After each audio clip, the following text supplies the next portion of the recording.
Hola, muy buenas tardes a todos. Bienvenidos a una sesión más de nuestro Diplomado Internacional en Diagnóstico por Imagen, Ultrasonido y Radiografía en Pequeños Animales.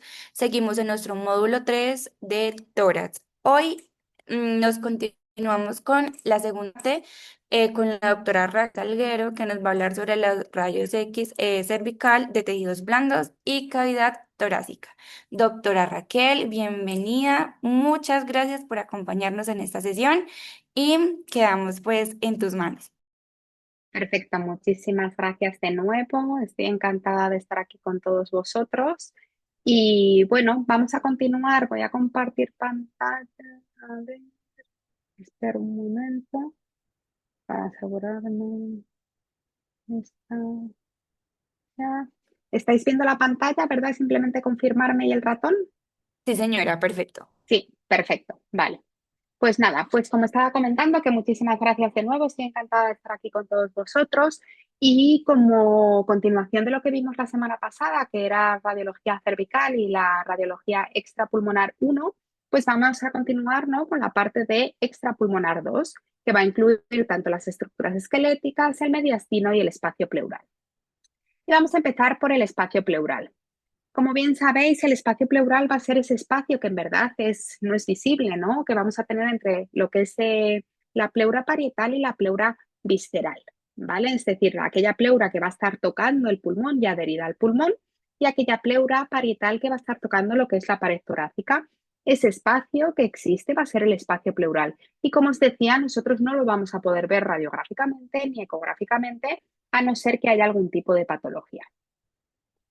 ¿Cuáles van a ser las patologías más frecuentes que nos vamos a encontrar? Pues sobre todo, ¿no?, el derrame pleural o efusión pleural, que es el acúmulo de líquido en el espacio pleural. Puede ser unilateral o bilateral. Generalmente, cuando tenemos un líquido más bien denso, suele ser más bien unilateral, ¿vale? Pero también podemos tener líquido denso que sea bilateral o viceversa. Tenemos distintos tipos de derrame pleural, que pueden ser hidrotórax, bien trasudados, puros o exudados, kilotórax, biotórax o hemotórax. Y nosotros radiográficamente, la verdad que no los vamos a poder diferenciar, ¿vale? Esto es súper importante que nos acordemos de ello. Sí que es verdad que vamos a ver unos cambios u otros dependiendo de la cantidad de líquido que existe. Por norma general, estos pacientes van a venir con distrés respiratorio y sintomatología respiratoria, con lo cual es cierto que idealmente no nos vamos a querer posicionar en decúbito ventral, ¿vale? O sea, en plan, para realizar las posiciones boca arriba. Más que nada, pues para evitar ese estrés. Con lo cual los colocaremos en prono, ¿vale? Y es cierto que en esos casos vamos a ver un aumento generalizado de lo que es la opacidad torácica, como bien veis aquí, y no vamos a poder diferenciar pues ni prácticamente lo que es la vascularización ni la silueta cardíaca. Por ello es importante, ¿vale? Yo sí que es cierto que si disponemos también de ecografía en el centro donde trabajamos, en aquellos casos donde tengamos mucho distrés respiratorio, yo recomiendo realizar primero una ecografía FAST del tórax y si hay mucho líquido, drenarlo y ya después sí que tomar la radiografía, ¿vale? Porque es cierto que el líquido nos va a enmascarar o sea, mucho de lo que esté pasando. En una proyección lateral, ¿vale? Es cierto que depende también de la cantidad de líquido. Vamos a ver un aumento de la opacidad, sobre todo de localización ventral por la dependencia, que nos va a producir una pérdida de visualización tanto de la silueta cardíaca como de la silueta diafragmática. Y esto ocurre porque el líquido y el tejido blando van a tener exactamente la misma opacidad, con lo cual nosotros no vamos a poder diferenciar dichas estructuras. Es cierto que dicho líquido nos va a producir un desplazamiento de los lóbulos pulmonares, como os estoy marcando aquí, hacia dorsal, ¿vale? Y si el líquido lleva mucho tiempo en la cavidad torácica o si es un líquido muy celular, como puede ser un piotórax, es verdad que en algunas ocasiones podemos ver una irregularidad de la superficie pulmonar, como vemos aquí, ¿vale? Pero eso es cierto que es un pelín subjetivo, ¿vale? Como os decía, nosotros no vamos a poder diferenciar entre tejido blando o líquido, pero sí que es verdad, ¿no?, que en este caso podemos ver bien que tenemos la presencia de ese derrame pleural. Para verlo mejor necesitaremos un estudio bien tomográfico o bien ecográfico para pues, ver cuánta cantidad de líquido para tomar una muestra, ¿vale? Y también para ver qué cogenicidad tiene. En este caso, fijaros cómo este líquido es bastante ecogénico porque era un piotórax, es decir, un líquido muy celular y de ahí que tuviese también un poco de pleuritis concurrente. Si nosotros este caso lo drenamos, ¿vale? Volvemos a tomar radiografías, pues es posible que a lo mejor identificamos cosas nuevas o igual no, ¿vale? Pero sí que es verdad en casos de a lo mejor sospechas de carcinomatosis o infiltrados tumorales a nivel de la cavidad torácica, es importante volver a tomar radiografías, más que nada para asegurarnos o ver si hay algún tipo de lesión pulmonar, por ejemplo, primaria. Simplemente mencionaros que ecográficamente, ya sé que estamos hablando principalmente de radiología hoy, pero ecográficamente vamos a poder diferenciar ligeramente entre una hemorragia, un piotórax y un trasudado. Los líquidos no celulares van a ser trasudados puros o modificados y van a ser completamente anecogénicos. Los piotórax, como son muy celulares, van a tener contenido hiperecogénico y las hemorragias generalmente van a ser hiperecoicas, aunque también pueden estar asociadas a un líquido más bien hipoecogénico o incluso anecogénico, ¿vale? Para que lo tengáis en cuenta. Aquí tenemos un caso de un gato, en este caso con un quilotórax, ¿vale? En el cual, fijaros cómo tenemos en la proyección dorsoventral, moderada a gran cantidad de líquido, produciendo una opacificación prácticamente completa de ambas cavidades, el derrame es bilateral. Nos está produciendo mucha retracción de lo que son los lóbulos pulmonares hacia caudo dorsal, ¿vale? Fijaros cómo tenemos aquí estos lóbulos pulmonares caudales. Generalmente los craneales, como son más pequeños, se van a telectasiar primero, ¿vale? Los que quedan más bien aireados van a ser los caudales. En este caso, el derrame es más marcado en el hemitórax izquierdo, ¿vale? Pero fijaros cómo tenemos un derrame pleural bilateral que nos está produciendo también oscurecimiento de la silueta cardíaca y de la silueta diafragmática. En la proyección lateral vemos también esa opacificación, esa pérdida de diferenciación de silueta cardíaca y diafragma y ese desplazamiento de los lóbulos pulmonares caudodorsales y retracción de los mismos de la cavidad torácica. Yo no puedo saber si es un quilotórax, un piotórax, un hemotórax o cualquier otra cosa, ¿vale? Para ello necesitaría tomar una muestra y analizarla como os comentaba. Neumotórax, ¿vale? Es cuando tenemos la presencia de aire en la cavidad pleural y una vez más puede ser porque bien tengamos un neumotórax unilateral o bilateral.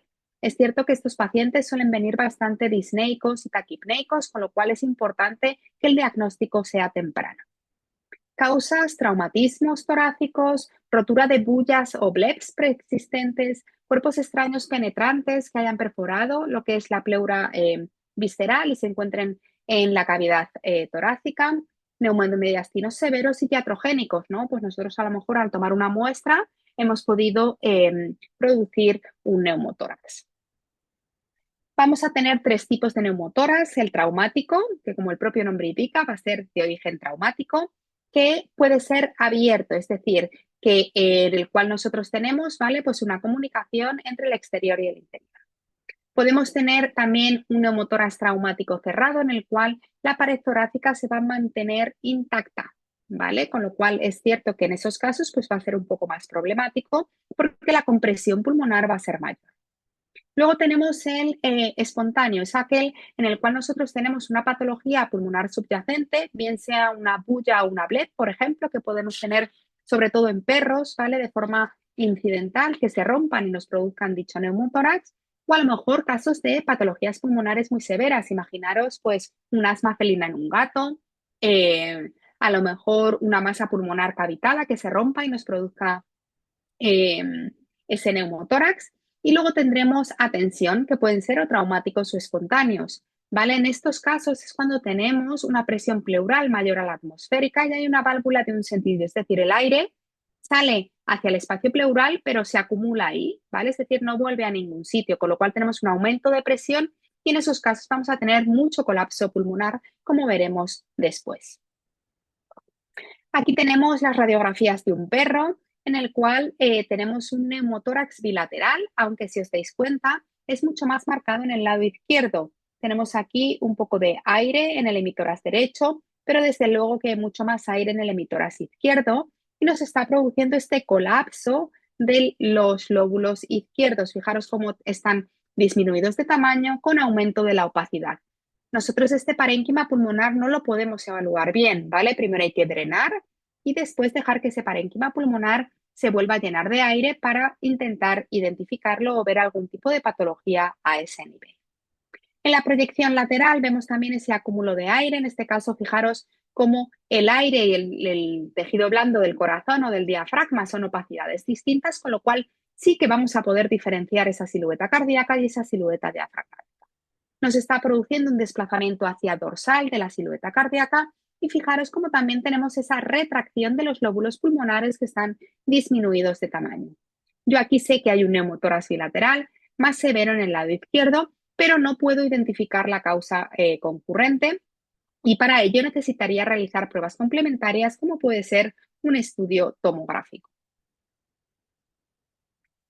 Neumotoras a tensión, ¿vale? Como os comentaba antes, son aquellos de una válvula. Solamente el aire entra en el espacio pleural, pero no sale por ninguna parte, ¿vale? Esto es un caso de un paciente que de hecho empezó a tener muchísima sintomatología respiratoria y el paciente, bueno, el anestesista que estaba anestesiando al perro para una cirugía de trauma, pues se dio cuenta que obviamente había algo que estaba pasando porque los pulmones no se expandían bien.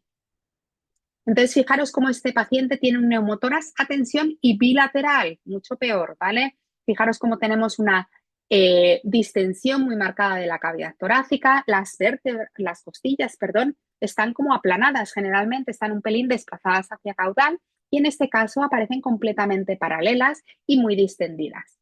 Aparte, tenemos ese acúmulo de aire y fijaros cómo tenemos ese colapso tan severo de todos los lóbulos pulmonares que están muy pequeñitos, muy colapsados, ¿vale? Y con aumento de la opacidad por esa atelectasia.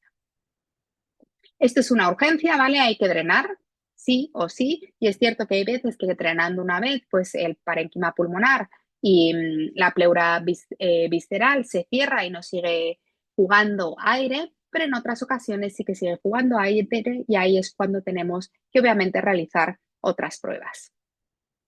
Este es otro gato también con un neumotórax a tensión, pero en este caso del lado derecho, ¿vale? Fijaros cómo tenemos ese acúmulo de aire en el lado derecho, ese desplazamiento del diafragma hacia caudal y esa apariencia paralela de las costillas en comparación con el lado izquierdo. ¿Esto en neumotórax qué está causando? Pues nos está causando ese desplazamiento de todo el resto de las estructuras hacia el lado contralateral. Y en la proyección lateral vemos ese desplazamiento hacia dorsal de la silueta cardíaca y esa retracción de los lóbulos pulmonares. Sin embargo, aunque el neumotórax se identifica, ¿vale? Es cierto que hay veces que hay algunas radiografías que nos hacen sospechar de un neumotórax y no podemos saberlo muy bien. Algo imprescindible en casos de neumotórax es fijarse que no hay vascularización, no hay vasos pulmonares en esa cavidad torácica, ¿vale? Eso es imprescindible, porque debemos de poder diferenciarlo de otras cosas. Por ejemplo, pacientes con tórax muy profundo, y en este caso debería haber bajado un poco más esto, ¿vale? Es verdad que pacientes con tórax muy profundo, pacientes con hipovolemia, por ejemplo, si tienen algún tipo de sangrado a nivel abdominal, el corazón es muy pequeño, con lo cual el parénquima pulmonar rodea la silueta cardíaca y da la sensación de que tenemos neumotórax. Sin embargo, si nos fijamos bien, podemos visualizar marcas vasculares, ¿vale? Y ahí descartamos la presencia de dicho neumotórax.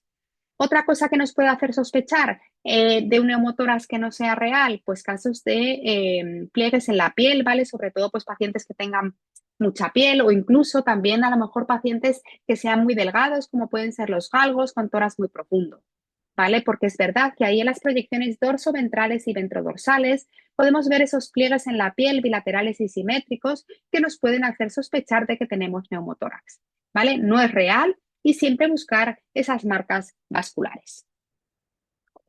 Pasamos al mediastino, ¿vale? El mediastino es ese espacio conectado con el tejido conectivo del cuello y también con el retroperitoneo. Y ahí entran muchísimas estructuras, ¿vale? Nosotros es verdad que lo hemos medio separado, pero entran todas las estructuras que están a nivel central. El timo en pacientes jóvenes, los linfonodos, los grandes vasos como son la vena cava craneal, el tronco braquiocefálico y subclavia, tráquea, esófago, corazón y todo eso, ¿vale? Y es cierto que lo vamos a dividir en tres zonas: craneal, precardíaco antes del corazón, medio a nivel cardíaco y caudal postcardíaco después del corazón. En el craneal, pues el timo, como os comentaba, linfonodos externales y mediastínicos, vena cava craneal, tronco brachiocefálico y subclavia, tráquea, esófago craneal y el repliegue mediastínico craneal. En el medio tendremos parte del esófago, parte de la tráquea y la carina, parte de la aorta y la vena ácigos y el corazón. Y en el caudal, pues parte del esófago, ácigos, aorta descendente y vena cava caudal y el repliegue mediastínico caudal. Y esto nos va a ayudar a saber identificar o a tener más idea de qué diagnósticos diferenciales vamos a poder tener dependiendo de dónde se localicen las patologías. Algo que es importante también tener en cuenta es cuál es el tamaño normal de un mediastino radiográficamente en nuestros pacientes. Y en los perros y en los gatos es ligeramente distinto. Por norma general, ¿vale? En los gatos, ese mediastino en una proyección dorso-ventral o ventrodorsal no debería ser más grueso que el grosor de las vértebras torácicas, como vemos ahí. En el caso de los perros puede ser un pelín más grande, hasta 1,5 aproximadamente. Y sí que es cierto que en pacientes brachiocefálicos o pacientes con mucha grasa, la grasa se suele acumular a nivel del mediastino y ese mediastino puede aparecer más grueso y no por ello ser patológico. ¿Vale? Este es un bulldog inglés en el cual vemos un aumento del tamaño del mediastino craneal, pero fijaros cómo las estructuras mediastínicas están centrales. No hay desplazamiento de la tráquea, por ejemplo, con lo cual sabemos que es algo normal. Si tuviésemos un desplazamiento de la tráquea, un desplazamiento del parénquima pulmonar, entonces a lo mejor podemos llegar a tener patología, ¿vale? Pero acordaros que no todos los perros con aumentos o con engrosamientos del mediastino van a ser patológicos. Algo que tenemos que tener en cuenta es cuando estas estructuras van a estar desviadas, las estructuras mediastínicas, y esto nos va a ayudar a saber qué es lo que podemos tener a nivel torácico. Si el mediastino, las estructuras mediastínicas, que van a ser las centrales en las proyecciones dorsoventrales y ventrodorsales, están desplazadas hacia el hemitórax afectado por la patología, podemos tener una telectasia unilateral, puede ser una torsión lobar crónica, ¿vale? Que tenemos el lóbulo afectado colapsado, o una previa lobectomía, es decir, el paciente le falta un lóbulo y con lo cual pues el mediastino se desplaza.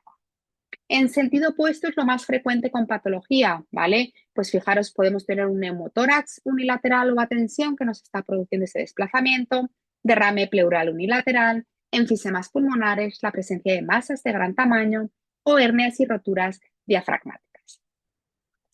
Por ejemplo, aquí os pongo dos casos. En este caso tenemos una rotura diafragmática izquierda en el cual vemos órganos abdominales atravesando la cavidad torácica y fijaros cómo no tenemos esa delineación de la silueta diafragmática. ¿Qué nos está produciendo? Pues como está ocupando la mayoría de ese hemitórax izquierdo, pues nos está produciendo un desplazamiento de las estructuras mediastínicas hacia el lado derecho. Fijaros, esta es la tráquea y el corazón, que generalmente se localiza ligeramente hacia la izquierda, está completamente cambiado hacia la derecha. Aquí tenemos otro paciente que en este caso es un gato que tenía una masa mediastínica, porque fijaros el grosor de ese mediastino, pero lo que os quiero mostrar es cómo la silueta cardíaca está desplazada hacia el lado derecho. Pero en este caso, los cambios pulmonares están en el lado izquierdo, ¿vale? Fijaros cómo tenemos un colapso del lóbulo medio derecho. Eso significa que el parénquima pulmonar está colapsado, sin aire, y de ahí que tengamos, ¿vale? Ese desplazamiento de las estructuras mediastínicas hacia el lado ipsilateral. Podemos tener un aumento del tamaño del mediastino, bien sea por inflamación, por mediastinitis, por acúmulo de líquido, bien sea edema o hemorragia, o por la presencia de masas, ¿vale? Por ejemplo, aquí tenemos tres ejemplos distintos. Uno es un aumento del tamaño mediastínico por la presencia de una hemorragia mediastínica en un caso de intoxicación por raticida. Aquí tenemos un derrame mediastínico y también pleural en un paciente con una perforación esofágica, y aquí tenemos un aumento del mediastino por la presencia de una masa mediastínica en este perro cranealmente. ¿Vale? Con lo cual, sí que es cierto que puede haber distintas causas y vamos a ver ahora las distintas patologías, sobre todo de masas, dependiendo de dónde estén localizadas en la cavidad torácica. Y yo os he hecho este pequeño diagrama, ¿vale? En este caso vamos a tener pues lesiones cranioventrales, craniodorsales, periliares o traqueobronquiales, caudoventrales y caudodorsales. En la proyección lateral las vamos a poder ver mejor porque es cierto que las proyecciones dorsoventrales y ventrodorsales, debido a su localización central del mediastino, pues es cierto que van a estar localizadas a nivel central y a veces por la superposición de las vértebras, pues nos va a ser un poco más complicado identificarlas. Las masas cranioventrales o patologías mediastínicas cranioventrales son las más frecuentes, pero vamos, por muchísimo, ¿vale? Principalmente, desgraciadamente, las patologías más frecuentes van a ser procesos tumorales, sobre todo timomas y linfomas, aunque también podemos tener linfadenopatías, podemos tener abscesos, quistes mediastínicos, sobre todo en gatos, granulomas, os pongo ahí también dilataciones esofágicas persistencias por anomalías vasculares, ¿vale? Aquí tenemos un gato con la presencia de una masa mediastínica cranioventral de gran tamaño. ¿Qué es lo que veo? Pues fijaros, veo una lesión de tejido blando líquido. Acordaros que no podemos diferenciar entre el líquido y el tejido blando. Vemos una lesión de tejido blando líquido de gran tamaño localizada cranioventralmente que nos está produciendo tanto un desplazamiento de la tráquea hacia dorsal, fijaros cómo está completamente paralela a las vértebras torácicas, como de la carina y del corazón hacia caudo ventral. ¿Vale? Si tuviésemos un derrame pleural, que es cierto que podría ser, ¿vale? Porque la opacidad es la misma, no produciría tanto efecto masa, ¿vale? Si os dais cuenta, aquí no veo retracción de los lóbulos pulmonares, ¿vale? Esto es muy típico de masas mediastínicas. ¿La lesión es izquierda o derecha? Pues aunque esta proyección esté ligeramente rotada, fijaros cómo podemos ver aquí la silueta de la tráquea, y la tráquea termina en la carina y de la carina no tenemos ahí parte del corazón. Con lo cual, esta masa es izquierda. La mayoría de las masas mediastínicas suelen ser izquierdas, ¿vale? Porque tenemos el repliegue mediastínico craneal en el lado izquierdo. Fijaros cómo tenemos esa masa de gran tamaño que nos está produciendo ese shifting, ese desplazamiento del mediastino hacia el lado derecho. Y mirad cómo aquí, ¿no? En este lado izquierdo, pues esas costillas están completamente paralelas, ¿no? Porque intentan distender esa cavidad torácica. En estos casos necesitamos pruebas complementarias. En este caso realizamos una ecografía y fijaros cómo esa masa es bastante quística, ¿vale? Es una lesión con una pared engrosada y con contenido anecoico central. Era un timoma quístico, ¿vale? Muchos timomas pueden ser quísticos y de hecho en algunas ocasiones la citología no es diagnóstica, pues ¿no? por la cantidad de quiste que tenemos ahí. En estas ocasiones, para valorar el tratamiento quirúrgico, ¿vale? Solemos realizar tomografía computerizada para valorar extensión, signos de metástasis, etc. Aquí tenemos otra masa mediastínica, ¿vale? Fijaros, en este caso es un poco de menor tamaño, cráneo ventral que desplaza la tráquea hacia caudal, la carina hacia caudo dorsal y la silueta hacia caudal. No lo he comentado antes, ¿vale? Pero la carina, o creo que lo comenté el martes, la carina debería estar más o menos en el cuarto o quinto espacio intercostal. 1, 2, 3, 4, 5, 6, 7, ¿vale? Se ha movido muy hacia caudo dorsal. Esta masa, una vez más, es izquierda, ¿vale? Y nos está desplazando la silueta cardíaca hacia el lado derecho. En este caso, también realizamos una ecografía y es una masa más de tejido denso, ¿vale? Y la citología nos dio el diagnóstico de un linfoma. Podemos tener lesiones benignas, ¿vale? Como pueden ser los quistes, sobre todo en gatos, ¿vale? Los quistes mediastínicos son más o menos frecuentes y es cierto que a veces pueden pasar desapercibidos. Fijaros cómo tenemos aquí esta estructura de tejido blando líquido, justamente craneoventral a la silueta cardíaca, y aquí tenemos ese engrosamiento sutil del mediastino justamente craneal. En este caso también podemos realizar una ecografía donde confirmamos la presencia de esa estructura quística. Y fijaros en comparación con la previa ecografía del timoma quístico, aquí la pared es fina, ¿vale? E hiperecogénica. En el otro lado era engrosada, ¿vale? Esto es una lesión quística. Generalmente los quistes son incidentales, a no ser que sean de muy gran tamaño y compriman las estructuras vasculares, como puede ser la vena cava craneal, y que produzca un síndrome de vena cava, ¿vale? Pues un edema facial y cervical secundario. Podemos tener linfadenopatías externales. Los linfonodos externales drenan tanto la cavidad torácica como la cavidad abdominal. Con lo cual, si veo una linfadenopatía external, siempre por favor mirar el abdomen, ¿vale? ¿Dónde se sitúan estos linfonodos externales? Pues se van a situar dorsales a la esternebra 2 y 3. En pacientes normales no los vemos, pero si aumentan sí. ¿Y cómo los vamos a ver? Pues los vamos a ver como un aumento de la opacidad justamente dorsal a dichas esternebras que me va a producir un desplazamiento de los lóbulos pulmonares craneales hacia dorsal.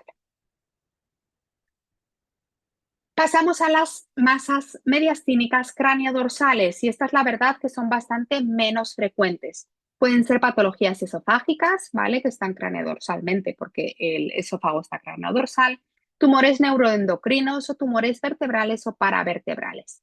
En este caso tenemos la presencia de una masa craneodorsal, fijaros, de tejido blando que en este caso, ¿qué es lo que hace? Pues me produce un desplazamiento hacia ventral de la tráquea, ¿vale? No como la cráneo ventral que produce ese desplazamiento hacia dorsal de la tráquea, en este caso hacia ventral de la tráquea. En este paciente tenía un sarcoma indiferenciado en histopatología.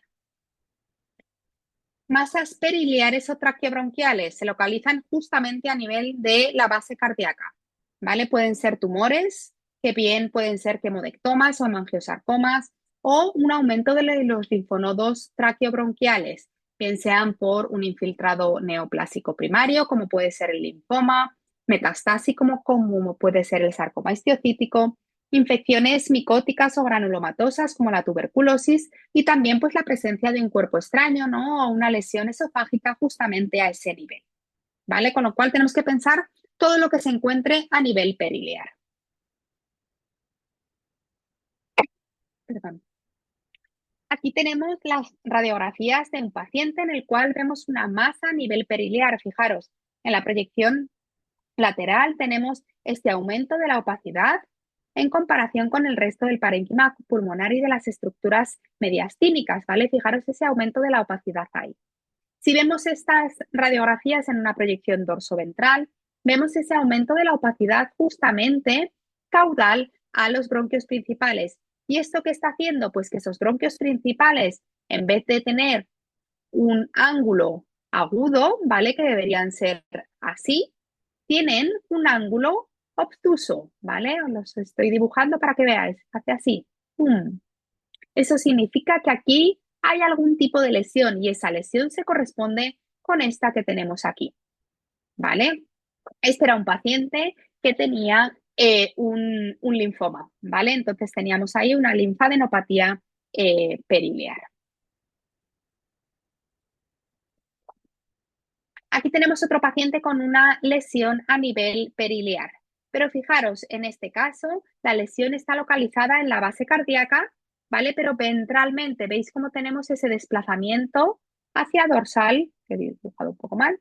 Tenemos ese desplazamiento hacia dorsal de la tráquea, ¿vale? La carina está en una posición normal, pero tenemos ese desplazamiento localizado de la tráquea hacia dorsal. ¿Y qué pasa en las proyecciones dorsoventrales? Pues fijaros cómo la tráquea está focalmente desplazada hacia el lado derecho. Aquí hay algo que me está produciendo ese desplazamiento de la tráquea hacia el lado derecho. Aparte, ¿qué es lo que veo? Desgraciadamente, fijaros cómo este paciente tiene la presencia de múltiples lesiones pulmonares nodulares que afectan a ambos hemitórax.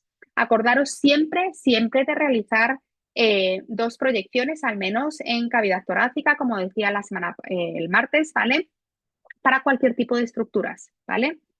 ¿Qué es lo que tenemos aquí? Pues posibles diferenciales, sobre todo es una masa a nivel de la base cardíaca y podemos ser principalmente quemodectomas o hemangiosarcomas, ¿vale? En estos casos realizamos ecocardiografía para confirmar la presencia de la lesión.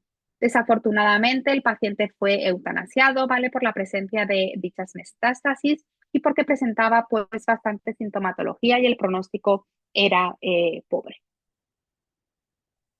Lesiones caudodorsales puede ser por bien una patología esofágica, hernias de hiato, masas esofágicas caudodorsales o la presencia de cuerpos extraños a ese nivel, como vimos el martes, y también patologías diafragmáticas per se.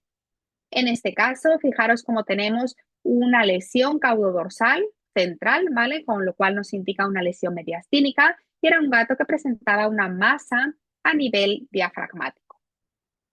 Podemos tener hernias de hiato. Fijaros, en este caso tenemos la presencia de una lesión caudodorsal de opacidad mixta. Tiene una zona más radiopaca de tejido blando y una zona más de gas.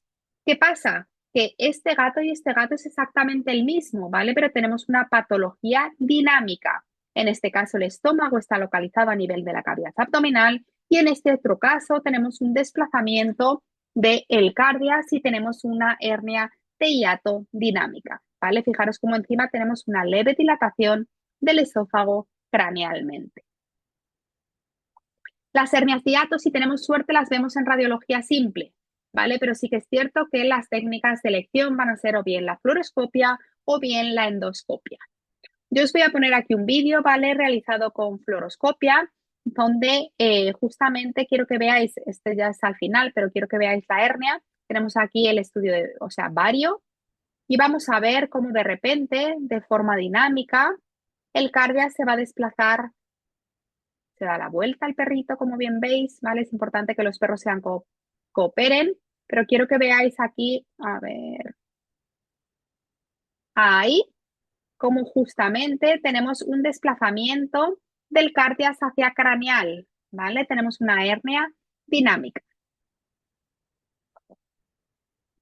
Podemos tener masas esofágicas, ¿vale? El martes vimos una a nivel del cárdiac, aquí tenemos otra. Fijaros cómo tenemos una masa de tejido blando y de localización central.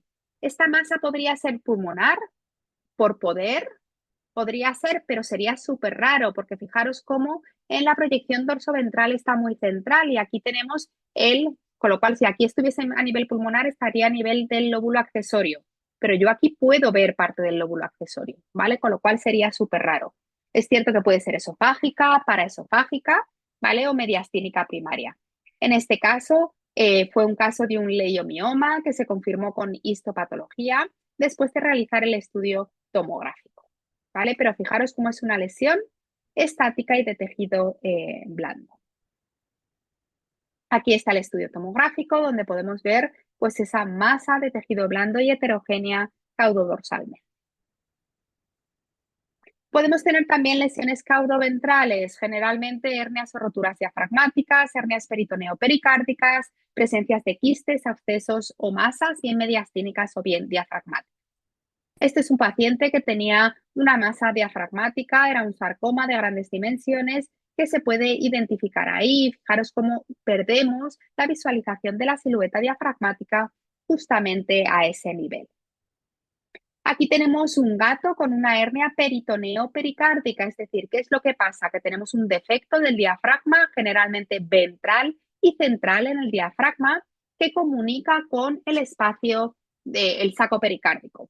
Fijaros, ¿qué es lo que pasa? Pues que perdemos la visualización de esa superficie diafragmática ventralmente, es más sencillo de identificar en la proyección lateral que en la dorsoventral.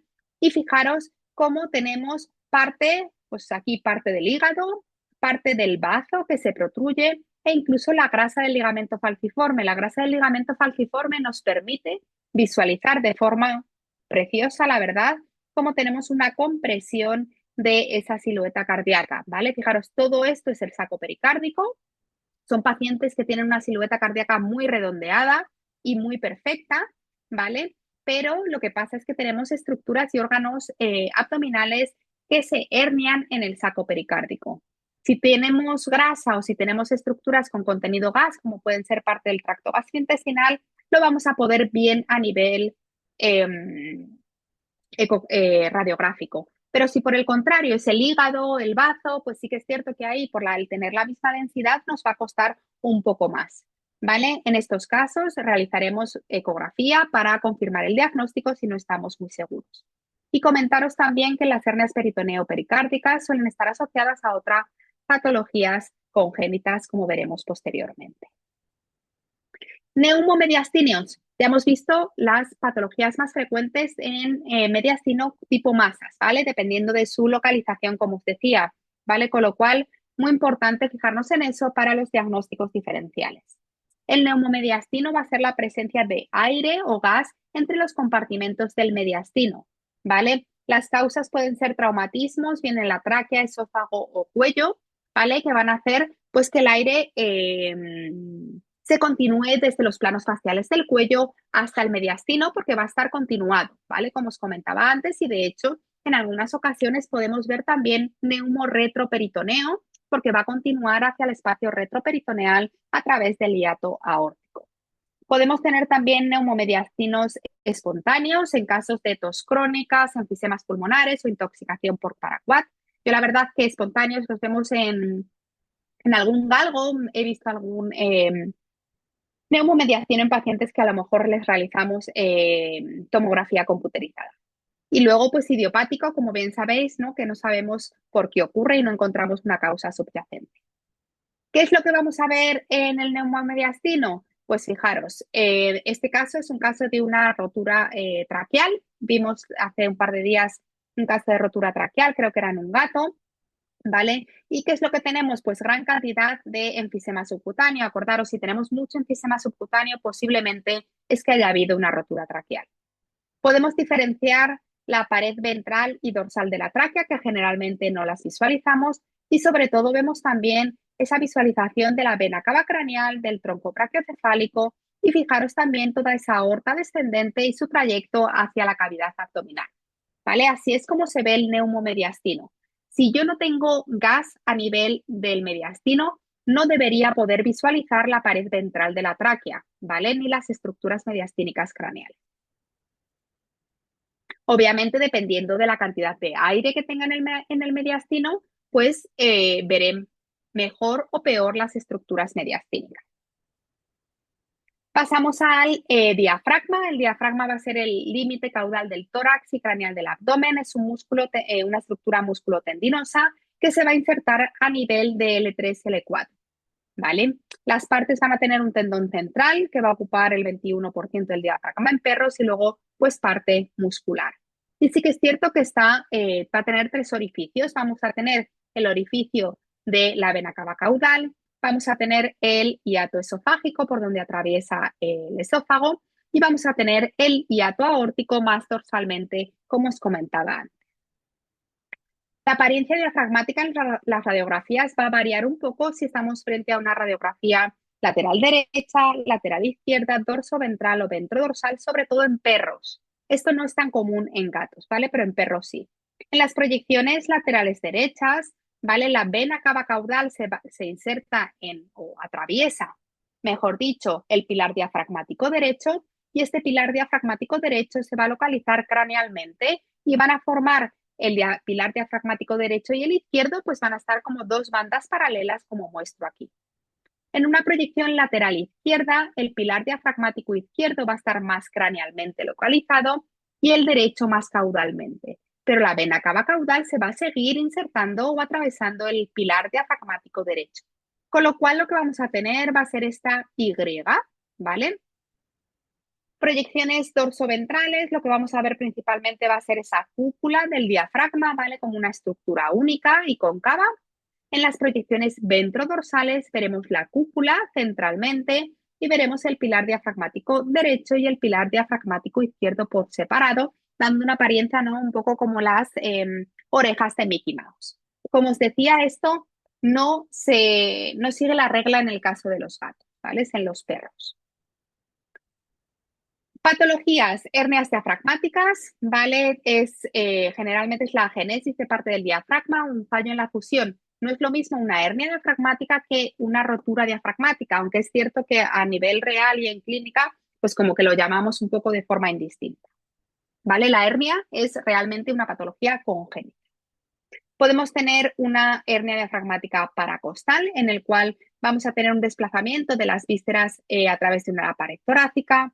Podemos tener una hernia ventral en el abdomen, una hernia de hiato, como hemos visto anteriormente, una hernia peritoneo-pericárdica, que tal la hemos visto, y una hernia aórtica cuando tenemos herniación de la aorta hacia la cavidad torácica. Por ejemplo, aquí tenemos este gato, ¿vale? Es un paciente que de hecho se le hicieron las radiografías, perdón, previo a una ovaristerectomía.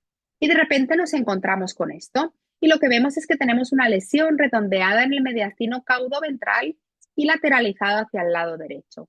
Pero ¿qué es lo que pasa? Si os fijáis, La densidad no es de tejido blando, podemos diferenciar esos bordes de la silueta cardíaca. Es densidad grasa y, de hecho, el aspecto más ventral del diafragma no lo puedo ver bien. En este caso hay una hernia diafragmática congénita con desplazamiento de la grasa del ligamento falciforme hacia la cavidad torácica. Este es un Yorkie, ¿vale? Bueno, un terrier tipo, ¿vale? Que vino para realizar un estudio de tomografía computerizada por la presencia de una masa a nivel torácico. Y estas son las radiografías, ¿vale? Y si os fijáis, ¿vale? Es cierto que es un poco sutil, ¿vale? De estos casos sí que es verdad que solemos realizar tomografía o ecografía para confirmación, pero si os fijáis, no vemos bien esa silueta diafragmática a este nivel y tenemos una masa como muy central y ligeramente lateralizada hacia el lado derecho que se superpone con la silueta cardíaca y también con el parénquima pulmonar. Este es un caso de una hernia, ¿vale? A través del foramen de la vena cava caudal, es decir, parte del parénquima hepático atraviesa lo que es el foramen de la vena cava caudal del diafragma e invade, ¿no? Como quien dice, lo que es la cavidad torácica. Radiográficamente nos puede dar una falsa apariencia de una masa pulmonar, ¿vale? Neoplásica. Con lo cual sí que es verdad que en estos casos requerimos pues pruebas complementarias, ¿no? Para llegar a nuestro diagnóstico definitivo. Hernias de hiato, ¿vale? Hemos visto una hernia de hiato ya dinámica. Es el desplazamiento craneal del cardias a través del hiato esofágico y puede ser congénito o adquirido, ¿vale? Pero sí que es cierto que en la mayoría de los casos suele ser congénito. Tiene una mayor predisposición de perros brachiocefálicos y Sharpeis y también se ha visto en gatos con obstrucciones a nivel de la nasofaringe, ¿vale? Bien sean por estenosis o por pólipos nasofaringios. De forma secundaria, por ese aumento de presión, pues pueden tener también hernias diafragmáticas o de hiato, perdón, que se resuelven tras la resolución de la estenosis nasofaringe. ¿Qué es lo que vemos aquí? Pues fijaros, vemos la presencia de una lesión de tejido blando con una dilatación craneal del esófago. ¿Esto puede ser una masa? Pues por poder sí, pero fijaros cómo es un paciente súper joven, sería bastante poco probable. ¿Podría ser un cuerpo extraño? También, pero es verdad que aquí tenemos que tener en cuenta la sintomatología del paciente, ¿es agudo o es crónico? ¿Es intermitente o es constante? ¿Vale? Las hernias diafragmáticas, generalmente al ser dinámicas, la mayoría de ellas producen sintomatología de forma intermitente. Tenemos tres tipos de hernias de hiato. Las del esófago corto es en aquellas en las cuales pues el esófago es corto per se, ¿vale? Y entonces pues el cardia se localiza a nivel intratorácico. La deslizante es la típica en el cual el cardia se mueve de forma dinámica hacia craneal y caudal, dependiendo, ¿no? de ese movimiento a nivel del hiato esofágico. Y la paraesofágica es aquella en la cual el cardia se mantiene en su posición normal, que sería aquí, pero parte del fondo gástrico se hernia justamente adyacente a lo que es el aspecto caudal del esófago a través de hiato esofágico, ¿vale? Son hernias distintas y la más frecuente va a ser la dinámica y deslizante. Hernia peritoneo-pericárdica, hemos visto la presencia de un gato, ¿vale? Donde veíamos muy bien eso. Y generalmente son patologías frecuentes e incidentales que solemos ver en pacientes más bien jóvenes, ¿vale? En algunas ocasiones es verdad que lo vemos en pacientes pues más adultos cuando de repente les realizamos radiografías por otras cosas. Suele estar asociado a otras malformaciones congénitas, generalmente malformaciones externales, ¿vale? Como acortamientos del esternón, como podemos ver en este perro, o también patologías a nivel cardíaco, defectos interatriales o defectos interventriculares. Como os decía antes, vamos a tener un aumento generalizado de la silueta cardíaca y una apariencia más bien redondeada, como si tuviésemos un derrame pericárdico, pero sin tener el derrame pericárdico, ¿vale? Pues esa apariencia redondeada y pérdida de visualización de la silueta diafragmática, ¿vale? Este es un paciente con una hernia peritoneo-pericardia y fijaros como aquí no es tan sencillo de identificar como en el previo gato, porque aquí lo que se ha herniado es parte del hígado y con lo cual la opacidad es exactamente la misma que la de la silueta cardíaca. Roturas diafragmáticas suelen ser unilaterales y son más frecuentes en el lado izquierdo, ¿vale? ¿Qué es lo que pasa? Pues que generalmente por un traumatismo, ¿vale? o una pelea o lo que sea, lo que tenemos es una rotura de parte del diafragma y tenemos un desplazamiento de los órganos abdominales hacia la cavidad torácica. Dependiendo de la cantidad de órganos que se hernien, pues mayor sintomatología tendremos o menor, ¿vale? Porque tendremos mayor compresión de las estructuras pulmonares y también cardiovasculares. En la mayoría de los casos, cuando las roturas diafragmáticas ya son más severas o un poco más crónicas, solemos tener también derrames pleurales. ¿Qué es lo que vamos a ver? Pues esa opacificación de la cavidad torácica y en este caso vemos la presencia de estructuras tubulares, que son asas intestinales que se han herniado y desplazado hacia la cavidad torácica. Requiere obviamente un tratamiento quirúrgico. Habiendo visto pues estas estructuras un poquito más intratorácicas, vamos a ver las estructuras esqueléticas, que es verdad que pues también forman parte, ¿no?, de lo que es la cavidad torácica y del tórax per se. Y empezamos con las costillas, que tenemos generalmente 13 pares, aunque en algunos pacientes hay menos, sobre todo los Teckels o más.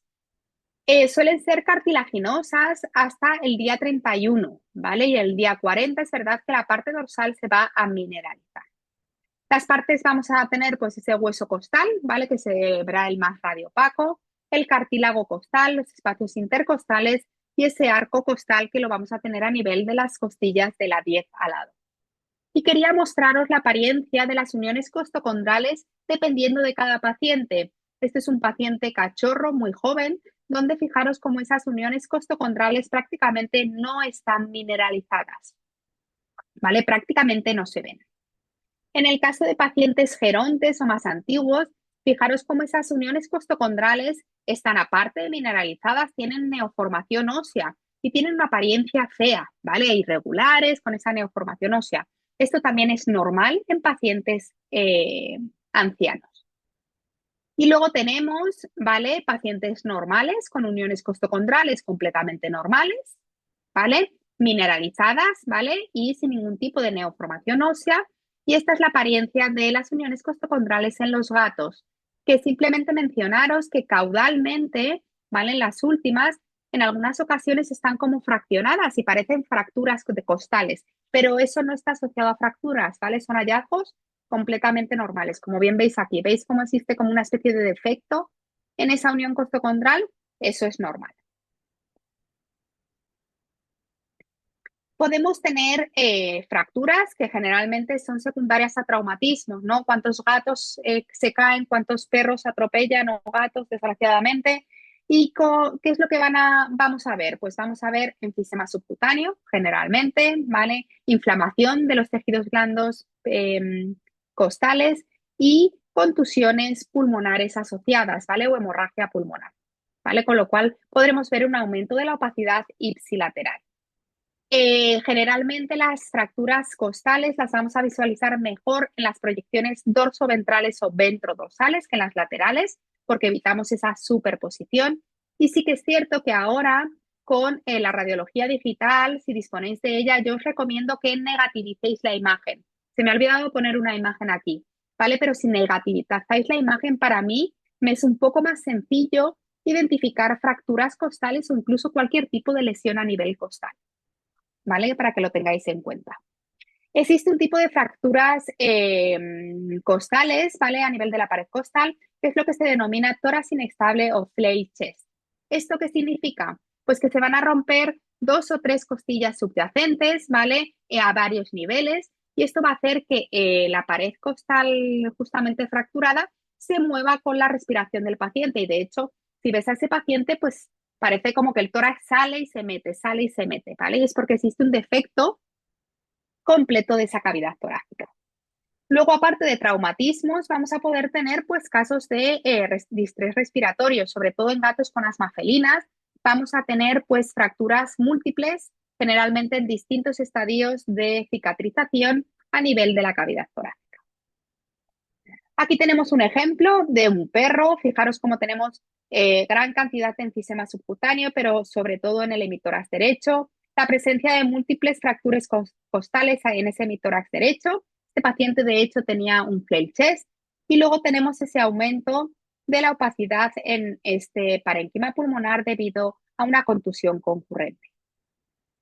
Tras tratamiento de soporte, ¿vale? Este paciente no se operó, simplemente se le hizo tratamiento de soporte y se le fue revisando radiográficamente. Y fijaros cómo ya ese parénquima pulmonar es normal y tenemos pues esa recolocación, ¿no? De esas fracturas previamente fracturadas, que siguen fracturadas, ¿no? Pero están un poco más dispuestas hacia la periferia.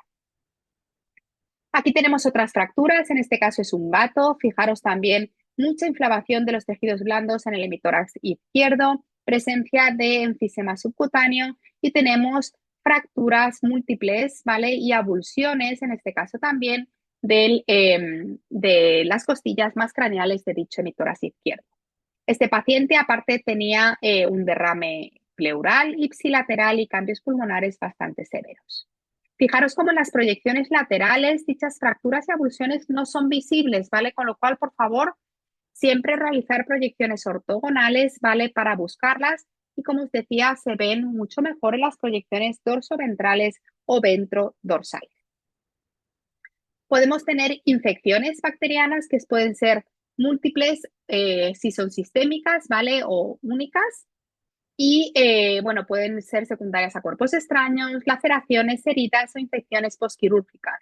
Este es un caso de un piotórax bastante crónico en un gato. Fijaros ese derrame pleural, ese oscurecimiento de la cavidad torácica, como hemos dicho antes, y esa retracción de los lóbulos pulmonares caudodorsales. Y veis como en estas dos costillas, justamente la 13-12, pues será la 11 y la 10, tenemos un engrosamiento de las uniones costocondrales y esa reacción perióstica irregular e incluso zonas de osteolisis. ¿Vale? Este paciente tenía pues osteomelitis costal secundaria al piotórax. Podemos tener procesos tumorales, son mucho más frecuentes en perros que en gatos, ¿vale? Y normalmente son primarios, secundarios a o bien condrosarcomas o bien osteosarcomas. Es cierto que estos tumores costales primarios suelen crecer más hacia adentro de la cavidad torácica que hacia afuera, con lo cual cuando ya producen sintomatología o cuando de hecho nosotros ya se palpan o el tutor los palpa afuera, es porque ya ha crecido demasiado, desafortunadamente, ¿vale? Como os comentaba. Podemos tener también metástasis óseas y generalmente las metástasis costales suelen ser múltiples y osteolíticas, ¿vale? Las primarias pueden ser osteolíticas o proliferativas, pero las metástasis suelen ser múltiples y osteolíticas, generalmente secundarias a carcinomas, bien pulmonares, prostáticos, de sacos anales, ¿vale? O vesicales. Aquí tenemos la presencia de una lesión, ¿vale? Fijaros, mineralizada, de opacidad mineral, que se origina de una de las costillas. Una vez más, se ve mucho mejor en las proyecciones dorsoventrales o ventrodorsales por esa ausencia de superposición. En este caso, desgraciadamente, fijaros cómo ya existía un patrón nodular pulmonar. Os quería mencionar simplemente el signo extrapleural para que lo tengáis en cuenta. Es cuando tenemos una lesión periférica y normalmente extrapulmonar. ¿Qué es lo que vamos a tener? Pues vamos a tener, ¿vale? Fijaros, si tenemos una lesión pulmonar, ¿vale? Lo que es la pared torácica con esa lesión pulmonar va a formar un ángulo agudo. Si yo tengo una lesión extrapulmonar, ¿vale? No extrapleural, sería extrapulmonar, bien pleural, bien de la musculatura torácica o bien de las costillas, lo que vamos a tener es un ángulo obtuso, ¿vale? Por esa localización. Esto que vemos aquí es ese signo extrapleural, que no siempre se cumple, ¿vale? Pero en algunas ocasiones sí. Aquí fijaros, tenemos un paciente, ¿vale? En el cual los tutores identificaron la presencia de un leve engrosamiento en la cavidad tóraco-abdominal izquierda o la pared tóraco-abdominal izquierda. Y si nos fijamos, y lo bueno que tiene también en la radiología cuando hacemos estas proyecciones dorsoventrales o ventrodorsales, es que podemos comparar costillas y eso ayuda muchísimo, de verdad, muchísimo. ¿Y qué es lo que vemos? Pues fijaros, esto es una costilla normal, esto también, pero aquí de repente veo como una zona de osteolisis localizada justamente en esta inflamación de los tejidos blandos. Si nos acercamos un poquito más, veo esa zona de osteolisis, ¿vale? A ese nivel. Esto no es normal, esto es patológico. Y fijaros como en el estudio tomográfico tenemos una lesión osteolítica bastante agresiva que crece tanto hacia afuera como hacia adentro. No es muy grande, ¿vale? Pero fijaros cómo radiográficamente es muy sutil, ¿vale? También comentaros que en casos de tumores costales, ¿vale? Es cierto que en algunas ocasiones podemos tener derrames pleurales ipsilaterales, con lo cual cuando yo veo un derrame pleural unilateral, busco siempre, ¿vale? Y miro bien esas vértebras, no vaya, o esas costillas, perdón, no vaya a ser que tengamos un proceso tumoral subyacente. Vértebras, tenemos 13 vértebras torácicas en la mayoría de los casos. El espacio T10-T11 va a estar ligeramente más estrecho, ¿vale? Con lo cual no confundirlo con una posible extrusión discal. Y la vértebra T11 va a ser la vértebra anticlinal, es decir, generalmente los procesos espinales dorsales van hacia caudal en el aspecto más craneal de la cavidad torácica. Y luego ya tenemos esa vértebra anticlinal, ¿vale? Que es justamente donde empiezan a ser hacia craneal esos procesos espinales dorsales, ¿vale? Esa T11 suele tener un proceso espinal dorsal completamente perpendicular. En los gatos las vértebras van a ser más alargadas, tanto a nivel torácico como abdominal, ¿vale? Y la cabeza de la costilla se va a localizar craneal a cada vértebra. Obviamente podemos tener muchas patologías, ¿vale? Desde fracturas en pacientes con traumatismos o patologías, fracturas patológicas, procesos tumorales, generalmente primarios, una vez más exactamente que los costales, normalmente osteosarcomas, aunque también podemos tener metástasis óseas e infecciones, bien sean espondilitis o discoespondilitis. No se he puesto imagen de discoespondilitis o espondilitis porque estas son normalmente más frecuentemente a nivel lumbar, ¿vale? Con lo cual es cierto que a nivel torácico son menos frecuentes, pero también podemos tenerlo, sobre todo las discoespondilitis fúngicas. Aquí tenemos el caso de un gato con un traumatismo, fijaros cómo está anestesiado con ese tubo endotraqueal. Tenemos un neumotórax bilateral con ese desplazamiento de la silueta cardíaca hacia dorsal y de los lóbulos pulmonares y podemos identificar la presencia de una fractura ligeramente desplazada a nivel de T13. Importante en pacientes tras traumatismo siempre visualizar bien todas las estructuras para que no se nos pase nada desapercibido. Podemos tener tumores, ¿vale? Este es un caso de un osteosarcoma. Fijaros cómo tenemos una inflamación de los tejidos blandos dorsales. Este era un paciente que le dolía la columna, pues cambios bastante poco específicos. Y fijaros cómo en la imagen más central o más centrada y más cercana vemos una lesión osteolítica agresiva, ¿no? Fijaros esa reacción perióstica irregular de bordes poco definidos, con zona de transición amplia y asociada a esa inflamación de tejidos blandos. Este es un caso de un osteosarcoma, ¿vale? Se puede tomar citología y obtener el diagnóstico definitivo. Y ya por último vamos a pasar al esternón. Son 8 huesos por norma general, ¿vale? 8 esternebras. Vamos a tener el manubrio, que va a ser la esternebra más craneal, 6 esternebras centrales y luego el proceso sifoides y que es el más caudal, ¿no? Donde llegan esas costillas más caudales. Y luego tendremos pues los cartílagos interexternables, ¿vale? Que van uniendo una esternebra con la otra y que en pacientes gerontes, sobre todo perros, hay veces que pueden estar mineralizados. Y estas esternebras o este esternón debería y debe estar incluido en nuestras radiografías torácicas. Podemos tener fracturas, ¿vale? Bien sean congénitas o patológicas o adquiridas, perdón, y luxaciones, ¿vale? En algunas ocasiones vemos algunas malformaciones congénitas, confusión de esternebras. En otras ocasiones podemos tener pues ese desplazamiento hacia cráneo dorsal, un pectum excavatum, ¿vale? Hacia cráneo dorsal, que en algunas ocasiones puede comprimir las estructuras cardíacas y también pulmonares y producir sintomatología. Podemos tener osteomielitis, igual que veíamos pues la infección a nivel de la unión costocontral en el otro gato anteriormente, ¿vale? Aquí tenemos una osteomielitis a nivel del manubrio, en otro gato con un piotórax. Y cuando visualizamos las estructuras externales, sí que es cierto que en este caso, ¿vale? Se ve mucho mejor en las proyecciones laterales, porque si no, en las proyecciones dorsoventrales o ventrodorsales estaría superimpuesto con las vértebras torácicas, ¿vale? Entonces, acordaros que se ven mejor en las laterales. Vemos una lesión agresiva y osteolítica que está afectando tanto al manubrio como a la esternebra 1, ¿vale? Fijaros, agresiva, osteolítica, con pérdida de la arquitectura de la cortical, ¿no? Y esa reacción perióstica. Está asociada a moderado, derrame pleural ipsilateral, que como es muy celular, pues se nos está produciendo también un desplazamiento de la tráquea hacia dorsal, ¿vale? En este caso era una osteomelitis bacteriana.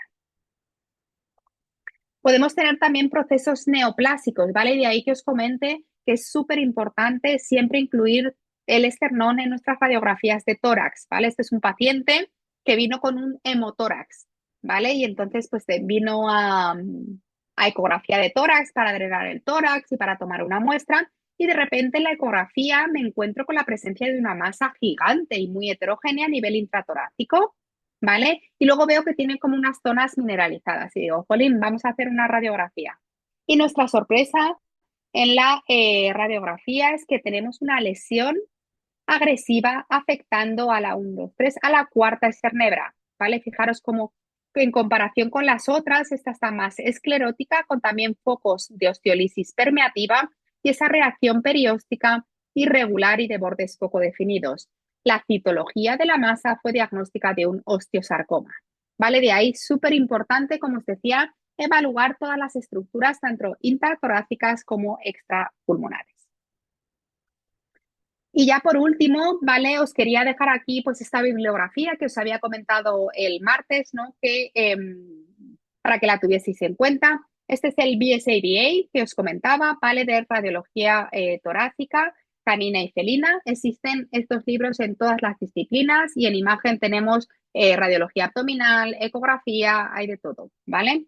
Luego os pongo aquí este atlas también, porque este es un atlas de Troll, ¿vale? De la anatomía radiográfica normal en nuestros pacientes, en perros y en gatos. Y es cierto que la cavidad torácica no es muy útil porque a lo mejor vemos muchos más tórax o tienen menos estructuras, pero sí que es cierto que a nivel de cuello, ¿vale? Zona laringea nos ayuda mucho en cabeza y aunque no estemos en extremidades, pues que lo tengáis en cuenta, ¿vale? Que también ayuda bastante. Tenemos el Troll, ¿vale? Esta es la última edición, que es azul, pero hay otras millones de ediciones, ¿vale? De distintos colores. Esta es la más reciente, como os decía, es un poco la Biblia que tenemos de radiología, los radiólogos. Luego tenemos este atlas de interpretación radiográfica en español, ¿vale? De Isabel García Real, de la Complutense, de mi compañera. Y luego os he puesto aquí también este otro libro que es de diagnósticos diferenciales de Ruth Dennis. Este libro es un libro muy pequeñito, ¿vale? Pero que la verdad que para diagnósticos diferenciales de cualquier tipo de estructuras del cuerpo de nuestros pacientes es de gran utilidad, desde luego, en la clínica y en el día a día. Y bueno, con esto, chicos y chicas, he terminado, ¿vale? Así que muchísimas gracias y si tenéis cualquier pregunta, pues yo encantada de contestaros. Muchísimas gracias, doctora Raquel, por tan grandiosa conferencia. Realmente ha sido muy provechosa para todos. Y allí vamos a iniciar con una ronda de preguntas para que las personas que están en vivo en esta clase puedan aclarar sus dudas acerca de la clase. También les recuerdo a todas las personas que vean la clase en diferido, van a poder hacer llegarnos sus preguntas al mail o al WhatsApp del programa. Entonces, damos unos minuticos para que puedan preguntar allí en el chat de la llamada. Perfecto. Allí, doctora Raquel, puedes abrir el chat. Allí hay un par de preguntitas para que las puedas ir Ah, sí, viendo. perdona, que pensaba que me las ibas a leer tú. Espera, que... No, tranquila. Ah, paciente de la linfadenopatía mediastínica. De la external, Sandra está preguntando, me imagino que lo ha hecho en el momento en el cual estaba haciendo la charla, ¿vale? Pero es cierto que perdona que no miro el chat mientras iba haciendo la charla. Entonces, de la linfadenopatía external, déjame que busque la imagen. ¿Vale? Aquí tenemos una linfadenopatía external, ¿vale? La cardiomegalia yo generalmente, ¿vale? En los gatos suelo hacer el índice cardíaco, no nos vamos a meter en eso ahora, ¿vale? Porque no sé si la habréis visto ya o si no la veréis, la clase de radiología cardíaca, ¿vale? Pero fijaros como aquí, en principio, está ocupando 2,5 espacios intercostales. Sinceramente, aunque la carina esté ligeramente desplazada hacia dorsal, tendría que medir ese índice cardíaco. ¿vale? A mí subjetivamente no me parece muy grande, ¿vale? Pero tendríamos que medirlo para ver si objetivamente sí, que lo puedo medir, pero a ver, no sé muy bien cómo, es que no sé cómo voy a poder medirlo, si os soy sincera. A ver si tengo aquí un papel.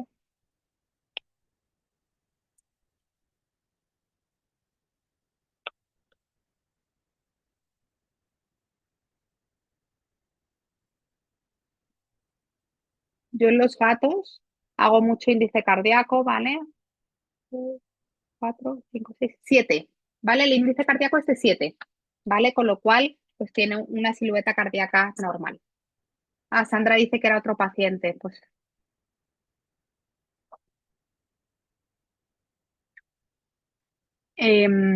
Sandra, si te acuerdas de qué paciente era, perdona, si te acuerdas de qué paciente era, pues me vuelves a decir y te lo intento comentar. Creo que un bulldog. Los bulldog en esta de aquí, a un linfoma. Esta de aquí,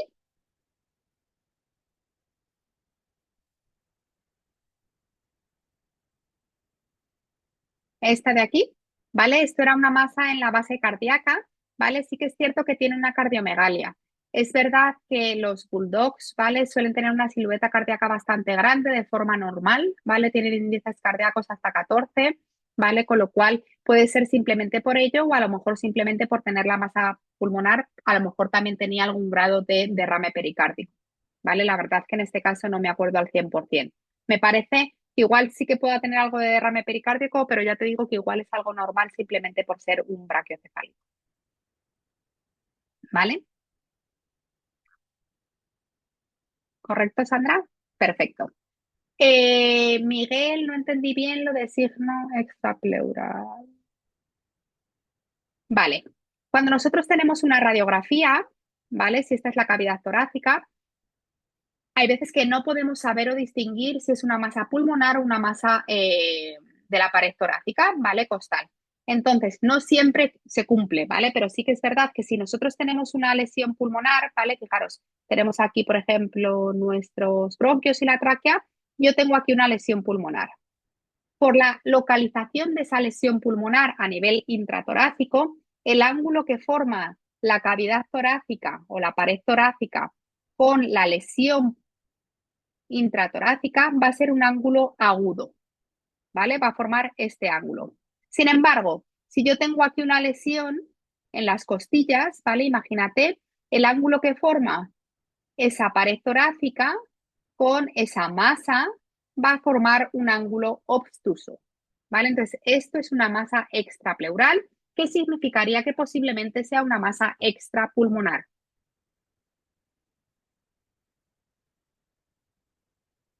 No sé, Miguel Ángel, si lo has entendido un poco mejor.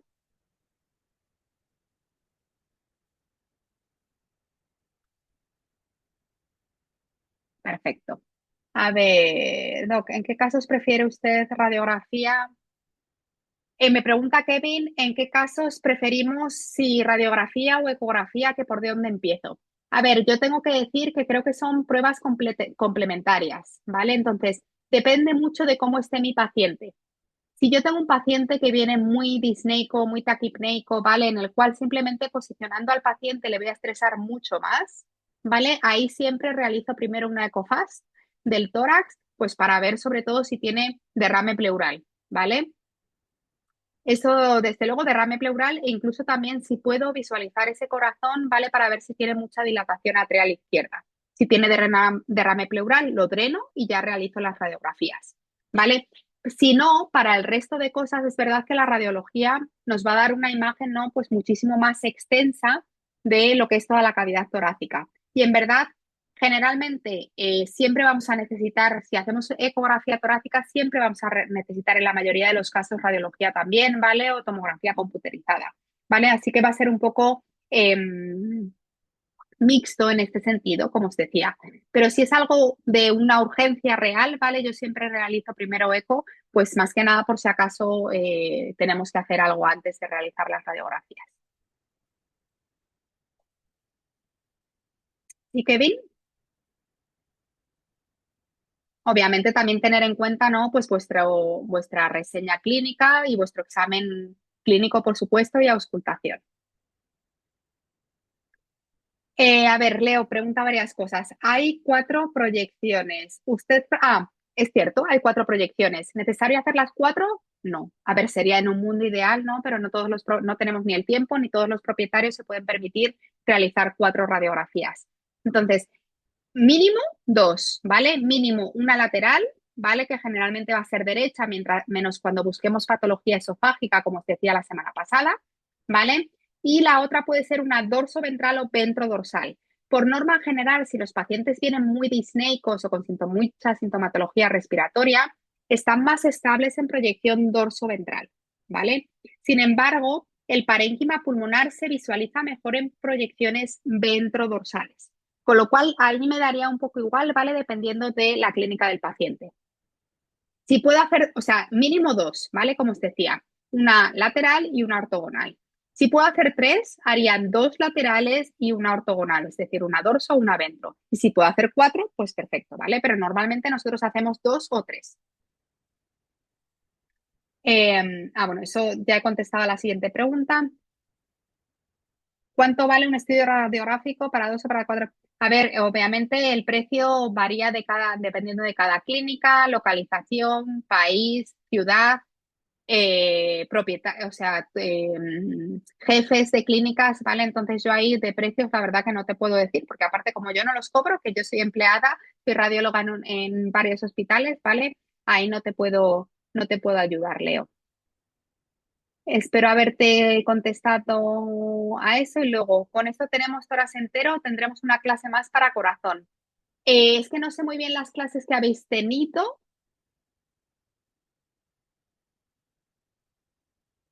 No sé eso si Jessy puedes contestar o eso os lo tiene que comentar Betcam, ¿vale? Yo ahí la verdad que nos puedo contestar. Eso te lo estaríamos confirmando, doctor Leo, en el transcurso del día, que nos lo indique el área administrativa. Entonces, por ahora no podríamos como dar la respuesta de esto.